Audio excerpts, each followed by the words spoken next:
Welcome. In this video I'm going to be taking a look at this Blueshadow USB Wi-Fi adapter. So this was provided to me by the distributor, but they're not compensating me for this video and they're not reviewing it before I post it. If you find this video helpful and you want to purchase one of these, I'll put a link to it in the description on Amazon, and if you use that link it helps me out a little bit and doesn't cost you anything extra. So this says 600M wireless, 2.4 and 5 gigahertz, USB 2.0 high speed, IEEE 802.11b, G, N, and AC. Has a little door, we can see the dongle here. Here are the specs in the back. We read through the first one already. We read through the standards, interface type, transmission rate. So it's 600 megabits per second. At 5 gigahertz is 433 megabits per second, and 2.4 gigahertz is 150 megabits per second. You can see the frequency range here, modulation, RF power, security, has an LED status light, operating environment, and then the supported OS. So this supports XP 7, 8, 10, macOS, and Linux. macOS, if I understand correctly, goes up to 10.15, I think. It doesn't work on Big Sur.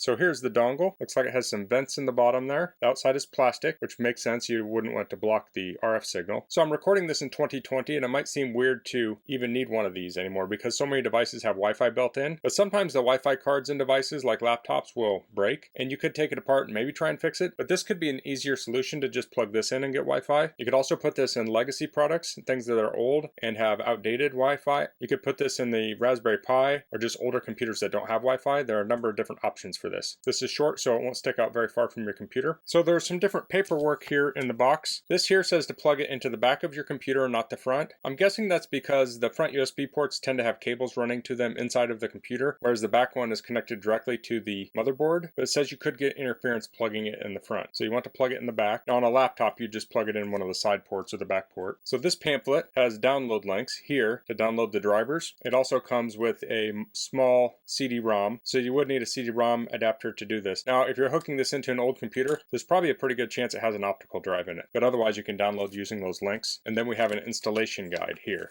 So it looks like this talks about how to install it on Windows and Mac. And it looks like there's another download link here for downloading the driver. So I'm going to find a computer to hook this up to, and then we'll take a look at it. Okay, so I'm on my 2012 MacBook Pro. I have my web browser up, and I've entered the shortened URL that's in the instruction manual. There are a couple different URLs. This one says download link for CD driver install package. So I'll hit this.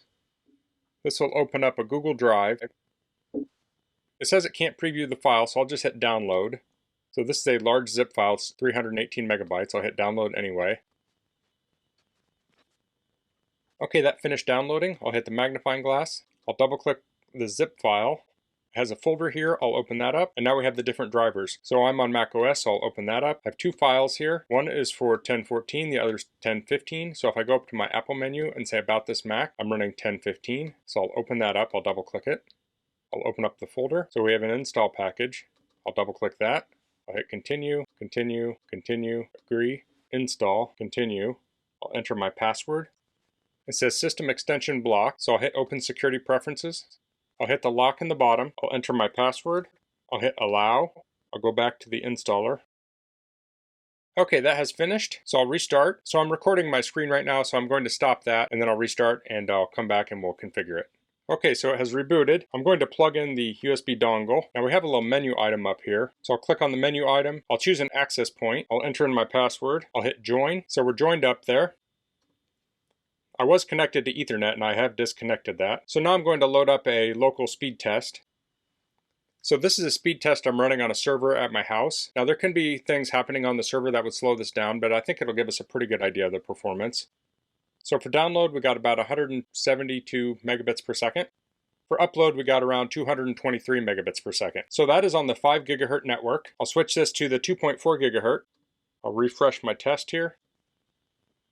Okay, so I got 162 megabits per second download and 218 megabits per second upload. So there are many factors involved when testing Wi-Fi. A lot of it's dependent on the access point, how many other access points are available in the area, also the speed test itself. So if you were to set this up similarly on your computer, you might get different results. So now let's switch over to Windows and do the same thing there. Okay, so I'm on my Windows 10 computer here. I've disabled the onboard Wi-Fi and I've disconnected the Ethernet. I'll plug in the USB Wi-Fi dongle. I'll go to my Windows menu and go to Settings.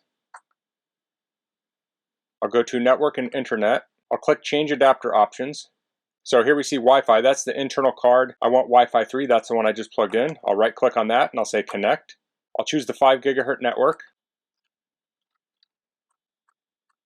I'll open up my speed test. Okay, so I got about 142 megabits per second download and 203 megabits per second upload. I'll switch over to the 2.4 gigahertz network.